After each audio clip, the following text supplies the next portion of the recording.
Welcome to a brand new edition of Over It, a show that dares to explore more than just the surface, but the mechanics that make our subjects live and breathe. We started the series little over 3 years ago, traveling the world a bit, and then decided to get a part-time job. That's working out great, by the way. Shout out to the mouse.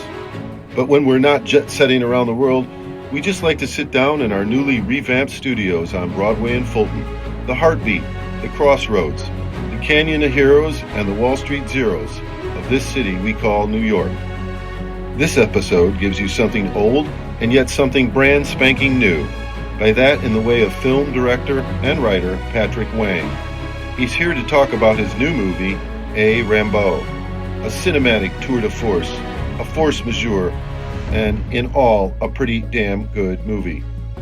Let's find our way through the elevator and get into the studio and get started. But I'm really proud of this movie and what it can educate the uneducated in the world of poetry. What do I mean by that? We hear poetry all the time. We sing songs in the shower, we recite nursery rhymes, we have little catchphrases that rhyme, and sometimes we even say something that rhymes on the accident and we think we are poets. Well, we're not. Patrick Wang is here with me, ladies and gentlemen, and Patrick is dubbed an American micro-indie filmmaker. Not sure if he likes that title, but we're going to find out. So Patrick is here today to talk about A.Rimbaud, his new feature film playing at the Roxy here in Manhattan. Oh, speaking of life here, we've got Patrick Wang in the studio. Hello. No stranger to Red Line. You've been here before, right? Yes, once before. It didn't look like this, though. All right. What did you say when you first walked in? This time around? I don't said, remember. You asked the hard questions. I don't remember 2 minutes ago. You fit a lot of millennials in here, I think you said. Yes, it was a very tasteless podcast joke. It's a snide reference to the youth of a nation. Patrick Wang, American micro indie filmmaker. Do you like that moniker? I'll take it. I've been called worse. Okay. This is by no means a microfilm we're about to talk about today. I had the pleasure of seeing it last week, playing here in Manhattan at the Roxy. Yes. Rimbaud. Your fourth feature? It is, depending how you count. A Bread Factory was a 2 feature films, a duology. So if you count those separately, it's my 5th. Right. Your body of work is growing, and this one grew to an enormous size. Tell us the runtime. It is 2 hours and 55 minutes. But not too different. My first film was 2 hours and 49 minutes. Oh, wow. And then if you did count A Bread Factory as a single film, that was 4 hours. So okay. You like them long? I think they become that way, and I don't change them if that's what they want to be. No.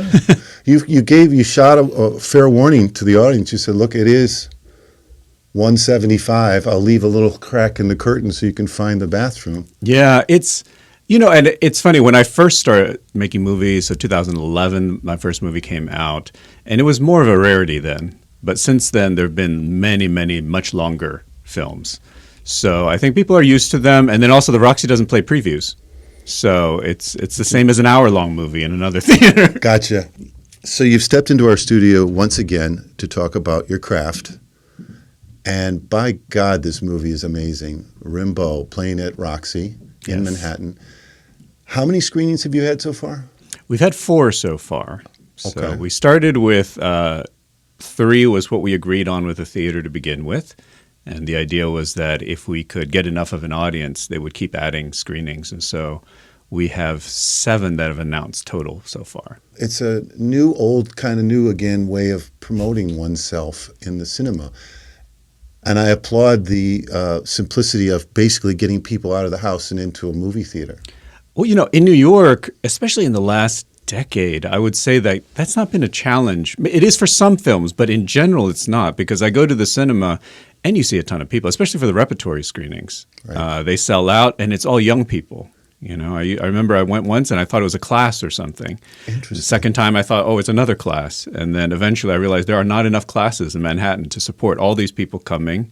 They're kind of creating their own education in this. So I think there is a very active film-going audience in New York, and it's a terrible thing to waste. I think I had the pleasure of seeing a more friends and family screening. It felt like the DP was behind me. One of the producers was to the left of me.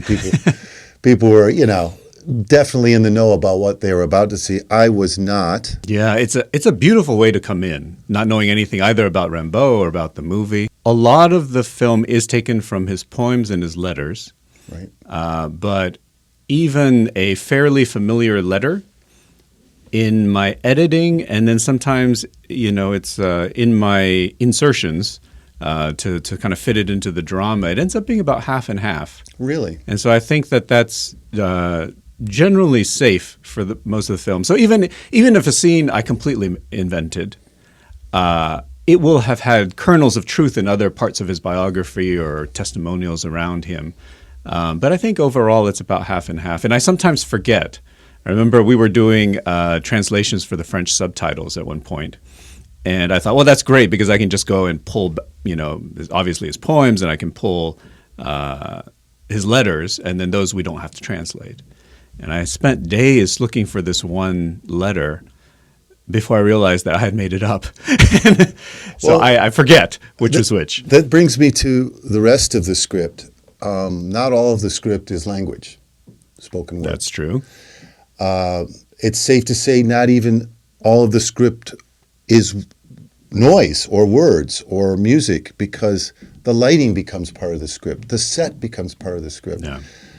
The costuming becomes part of the script. And I applaud you for showing this man's life in the different stages and achieving that feeling each and every time. Yeah, there was a basic principle behind the design, which is that, the way poetry functions, and it brings your eye to just these couple details. It highlights, say, we're in a room, it'll bring your attention to 3 or 4 details. And from there, you fill in the room. And the room means something different than if you didn't have this poet guide. And so that was the idea behind this sort of minimalism in elements that are there. You'll have a slice of a wall. You'll have only a couple objects. And so they mean more. And you start thinking about, what is this place? Door frames without doors. Yes. Windows without panes. Yes. And then even though, the costume is a pretty traditional costuming, just in that setting, suddenly it means something different. Right. And so proportions are different, and details and how they register are very different. It took us some getting used to. Some of it was by design, and then some of it you have to kind of adjust to as you see it in front of you. There's a quote I read online that you said about this film. You said, the only way to keep up with Rimbaud is to be as playful and as inventive as Rimbaud. We have put together a team of rogues who are ready to do this. And at the center of it all is this young actor who is lightning in a bottle. We must talk about Mr. Blake Draper. Yes, let's do it. Wow. It's one thing to envision this film, to write this film, to construct the sets, to get everything ready. But to land a talent like this, how many, first this is a typical, how many did you audition for before you found Blake? Well, we had intended to audition for many more than we did. So I had a vacation planned to Melbourne, and it was supposed to be a first vacation in decades that was not family related, not work related. And then I decided to make it work related by saying, I've worked with Australian actors before, have a lot of admiration for Australian actors, and so let's see what talent is in Melbourne. Australia is a very big country, so for the short trip, I couldn't even make it to Sydney and Western Australia and other places. So we had 2 days of sessions. I worked with a wonderful casting director, Thea McLeod, in Sydney, in Melbourne, and she was wonderful for helping me find talent. And I had done my own research before, and Blake was on my radar. He was a very, very good actor, a very kind of old-fashioned actor, and he just constructed his characters from scratch. And you could feel him building. He wasn't relying on anything of his own persona, his own insights, of course, but building these characters from whole cloth. And I saw that in audition tapes he had. So he hasn't done a lot of film and TV yet. He didn't have a lot of scenes to put on his reel, but he had these audition tapes, and you could see him completely recreating himself. One of your producers, Daryl Frenmark, said about Blake's performance, he brought insatiable work ethic and a bottomless talent. Did you feel that working with him? Absolutely. I think that in some ways you don't know the limits of the talent because everything we asked of him, which was a lot, he was able to live up to and deliver. And as far as work ethic goes, it was a dream because we spent about half a year preparing for this. And some of that was, full out. We would be rehearsing 40, 50 hours a week. For those of you who haven't seen the film, you'll notice that a lot of these takes are long oneers. I'm going to say minimum, some of them 4 or 5 minutes long before that camera stopped. And I know the tricks of how to maybe go past the dark foreground element or, I don't know, swish pan. But it seemed to me that a lot of those takes were pages of dialogue. They were real single takes. So of that process, did you shoot a ratio of like 2-to-1, 3-to-1? It was about a little over 3-to-1. Okay. Yeah, which is ridiculously low. And I think that a lot of that was due to an incredible technical team. So we didn't have, you're counting in your ratio, your technical flubs. And so we didn't have many technical flubs. And Blake, I think, only had throughout the whole shoot one line flub. Wow. It was insane. Yeah, so coming from theater, I think I carry a lot of lessons, but the biggest one is a real faith in what actors can do.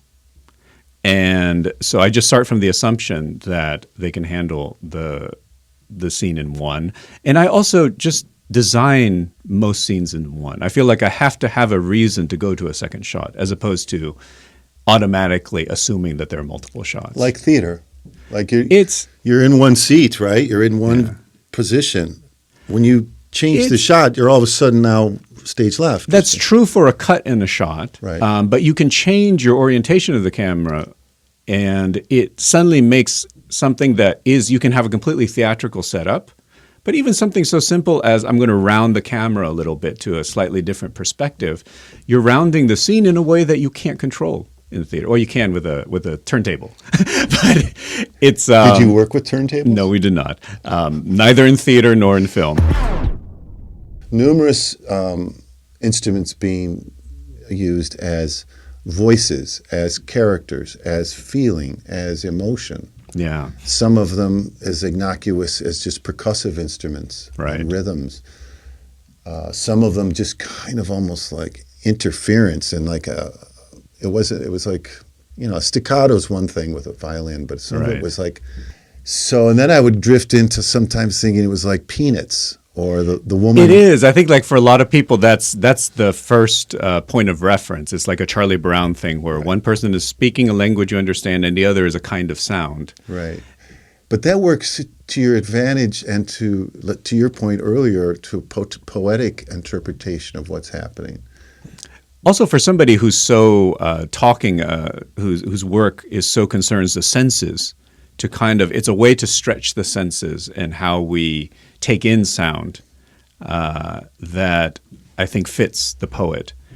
But it started for me almost as a joke, and it starts in the film almost as a joke. It's sort of a tuba. It's this drunk guy at a bar, and you think it comes in as a joke, and then you don't have it for a little while. Like Looney Tunes or something. Yeah, and it's during a part where Rimbaud is experimenting with his poetry a lot, so the film experiments with its techniques a lot.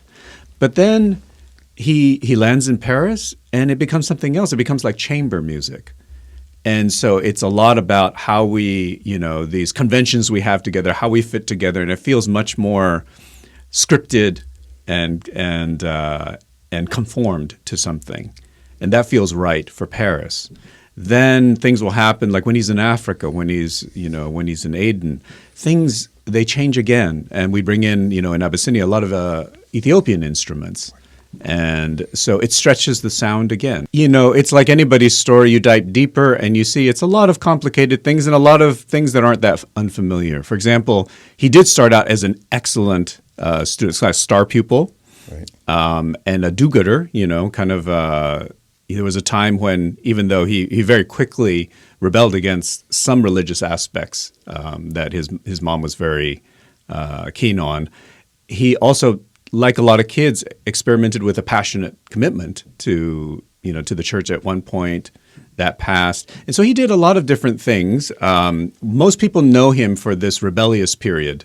Right. He's sort of definitely the archetype of the young rebel poet or artist. So and there's a lot of truth to that. He was very independently minded. He was always breaking things open. So it was a kind of, even in poetry, you have, when you learn poetry, you have a type of apprenticeship where you start from the beginning. So he starts from Greek and Latin, and then you go through all the history of French literature. And he worked with those constructs. So he wrote in Latin poems, and he worked in the French styles of different times, not just his own, but earlier ones. And he would try to write poems in those styles, but always slipping a little bit, always changing something, always experimenting. And there was a lot of science to him. So he won prizes for literature, but he also won a math prize, and he had an interest in engineering and all sorts of things throughout, all sorts of sciences throughout his life. So I think basically that is about the time when he leaves home. He's in Paris. He has adventures in Paris and in London. And most people think of him as, actually a lot of people are under the impression he died very young because he stopped writing poetry around 2021. We're not quite sure. But most of what we have from him are teenage poems. Right. And there's an element of that that's undeniable. They obviously have a wisdom and insight and an art that feels beyond that. But at the same time, they have a fundamental energy that is very recognizable to a lot of young people. So then Paul Verlaine enters his life. Yes. And things start to change a little bit. You almost could say that he entered Paul Verlaine's life and things changed for him as well. Got it. He had been sending poems to a number of people, to publishers, to other poets, kind of soliciting their help and telling them, I'm this young poet, I have all these grand dreams, help me, please. And Verlaine, being referred through a friend, actually paid attention to them and showed them to some of his colleagues in Paris, and they put together some funds to actually pay for his ticket to come to Paris, and then he stayed with Verlaine and his young bride at the time. Right. And then things get complicated. Things get very complicated, very chaotic, only a percentage of which we are able to get into in our film. Right. But it is a... No, I like the way you stay away from what could be a more salacious, tawdry production, and you stay true to the art form that was his blood, which is the poetry.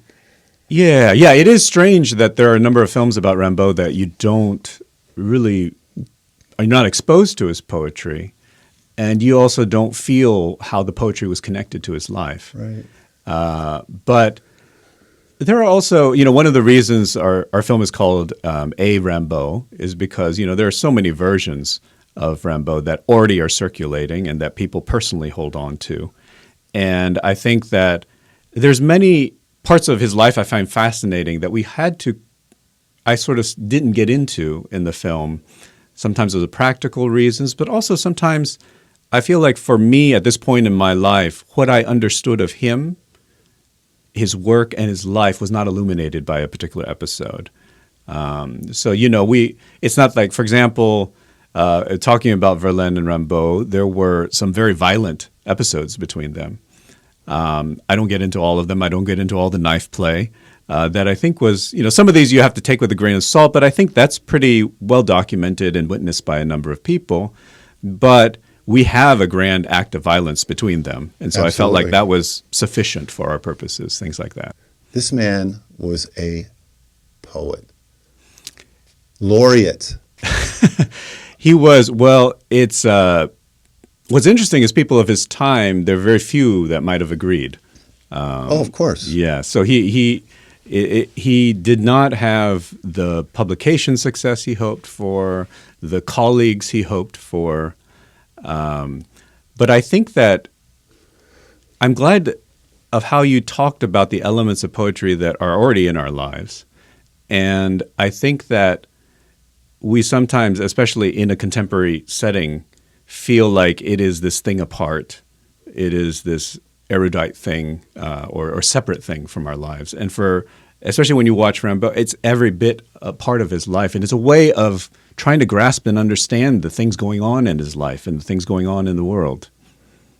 Blake Draper almost brings you to tears, makes you laugh out loud, gets you angry, makes you like, don't do that, don't.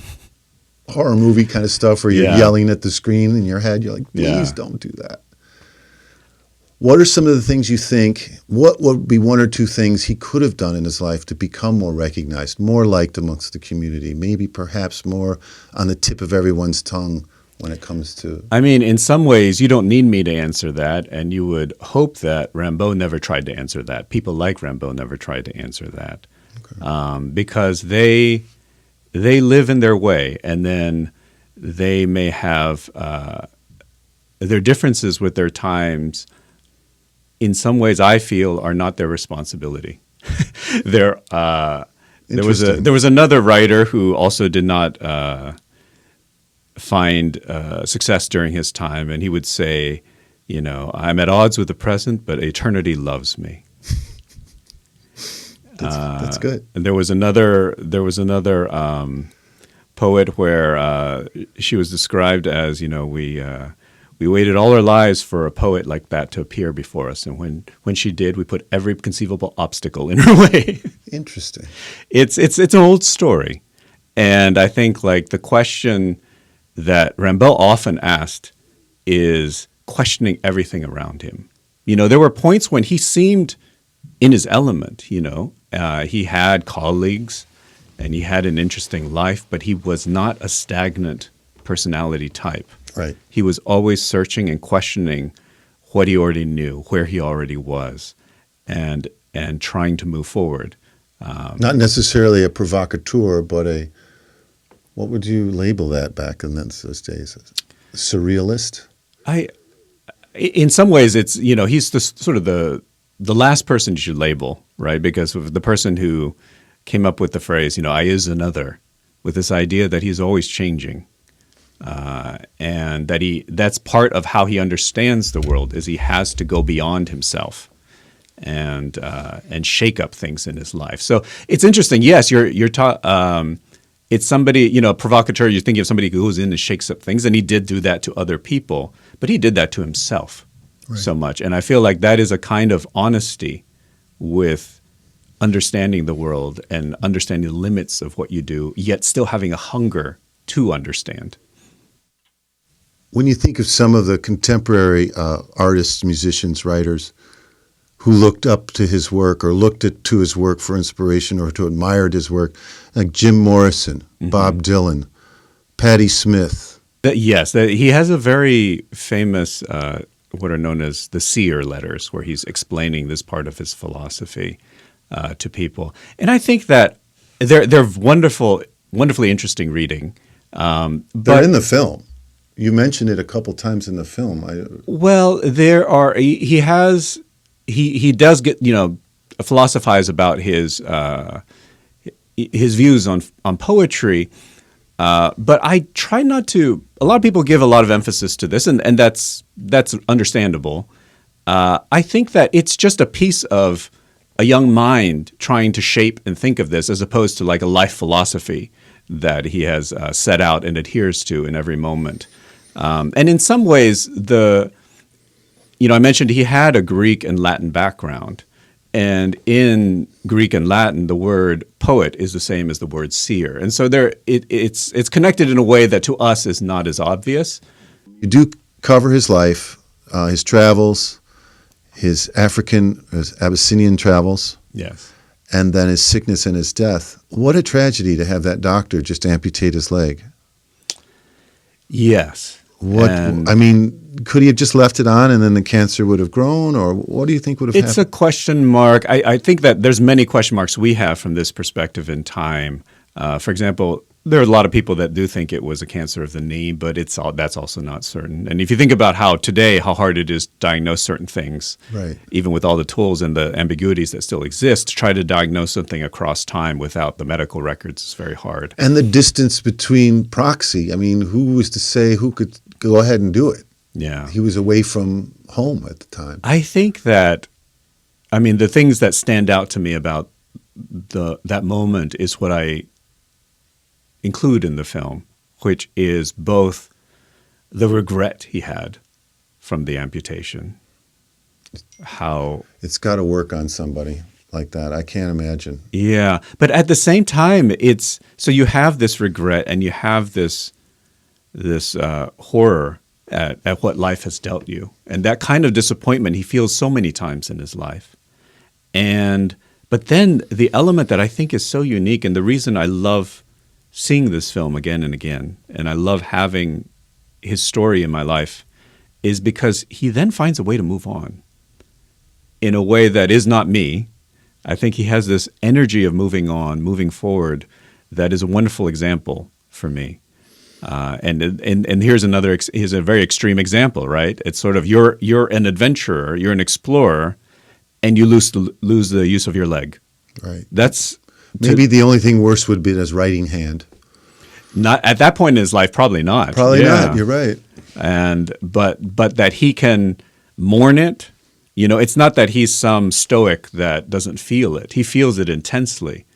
But that someone can feel life intensely and move on is, I think, a beautiful model. Lighting. Okay. The cues. They are almost characters too, or moments. Like you'll pass the whole day and night in a single beat. Yeah. You'll feel a sun come up and go down almost. Or yes. Was that in the script, or did you start to discover that? It was definitely scripted. Right. Very, the specific beats as to how many, like if you have day-night cycles, how many there were, they would be scripted. But the execution, we had a wonderful board op, Jackie, who we could not have done that without. You're doing it live. You had to have been doing it live. Yeah, that was so much we did live. We did the light transitions live. The musicians were live. Totally. I was like, they're right here in the room with us. You can feel it. Yes. Yeah. And when it comes to the lighting, that is another place where there's a deviation between what film can accomplish and what theater can accomplish. Just because, your certain practical elements, you generally are working with a fixed grid. Things that can follow are pretty blunt instruments in terms of lighting, whereas in film you have much more specific opportunities, and you can shape the light and its characteristics much more in film, and we definitely took advantage of that. Yeah, I think the longest bit, which was I think it was over 7 minutes, was one of the takes, and we only did 2.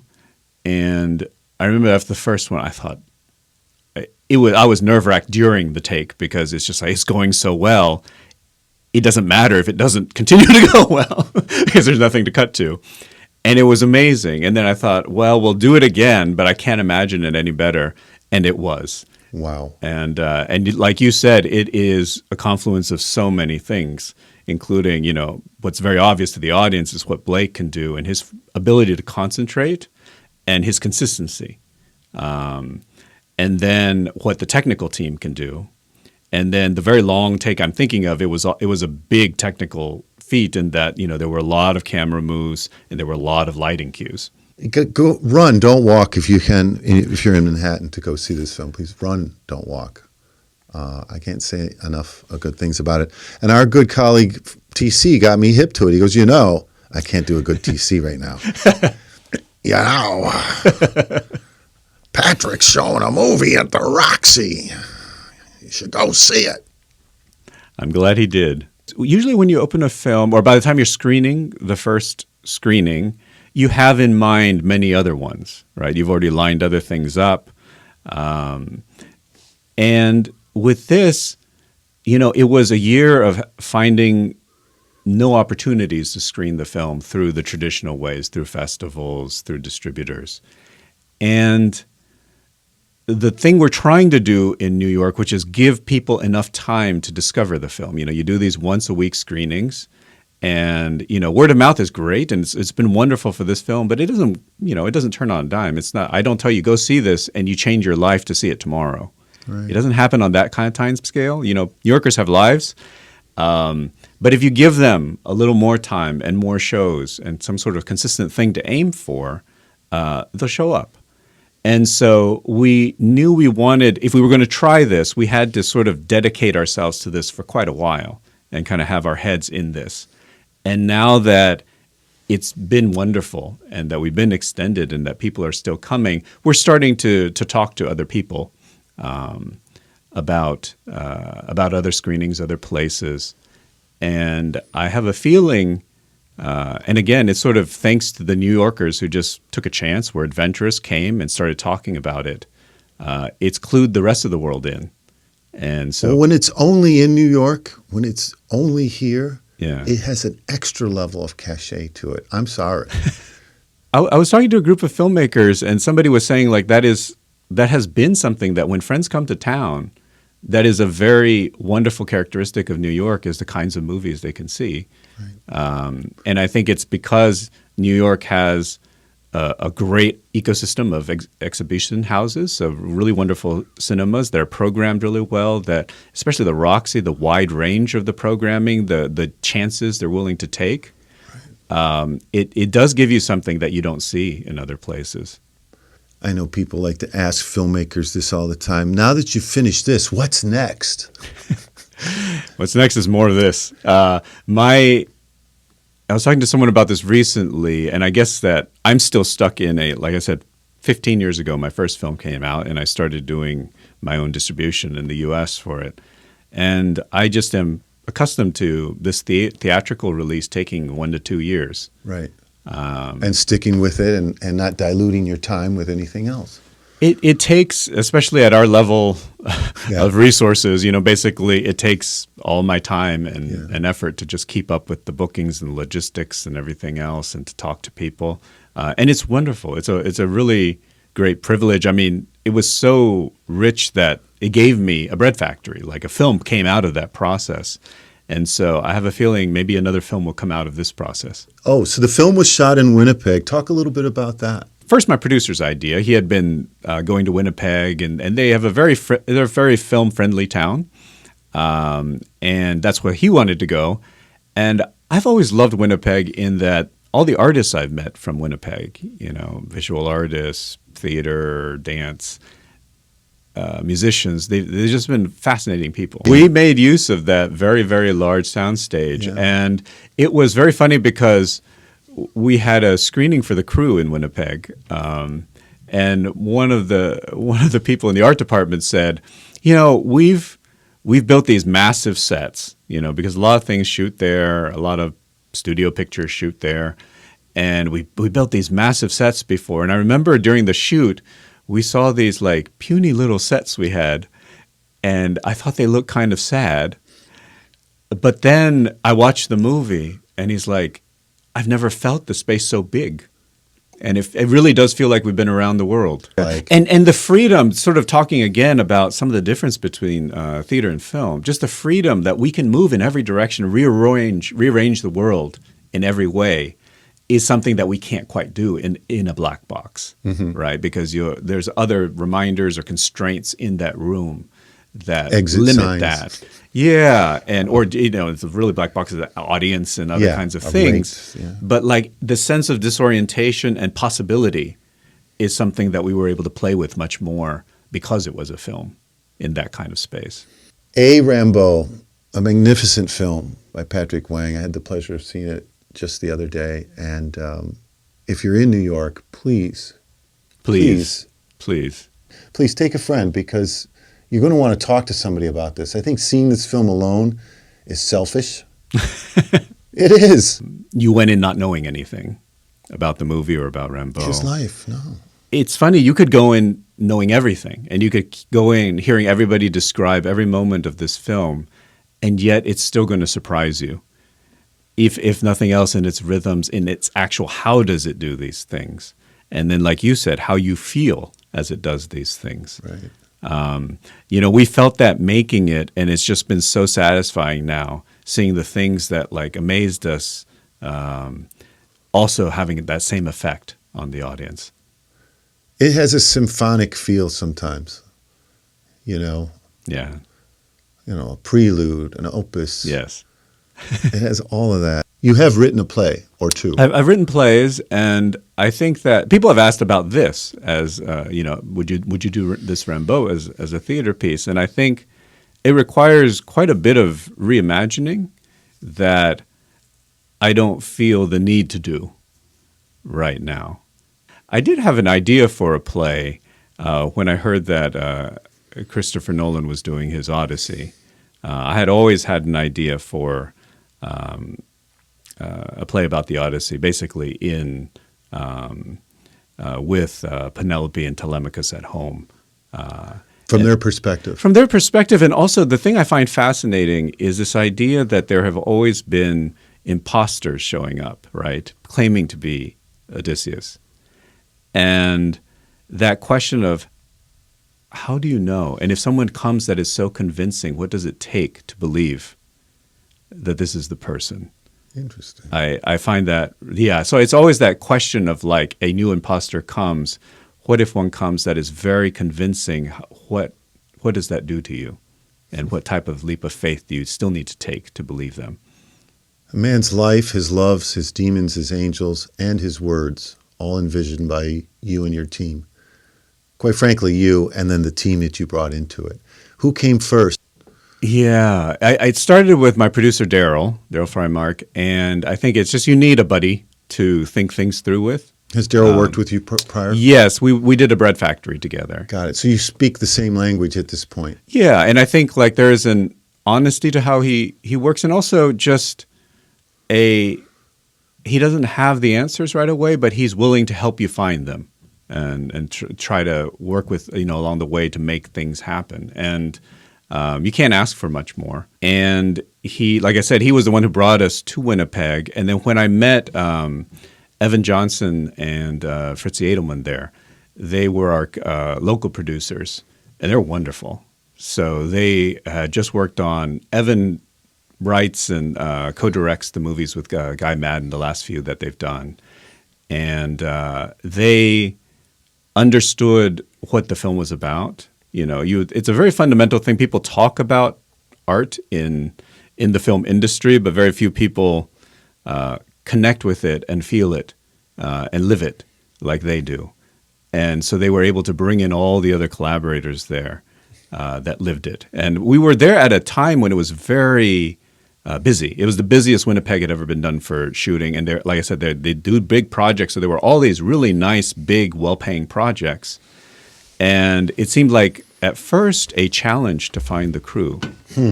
But then what happened is that the crew we ended up with, a lot of them turned down very longer, more lucrative days. Lucrative projects because they wanted to be on our project. And so it brought the right people to us. And it's very rare. I'm sure like when you make a film, a certain percentage of your energy goes towards the art, and then a certain percentage goes through all the other stuff. The gym teacher stuff.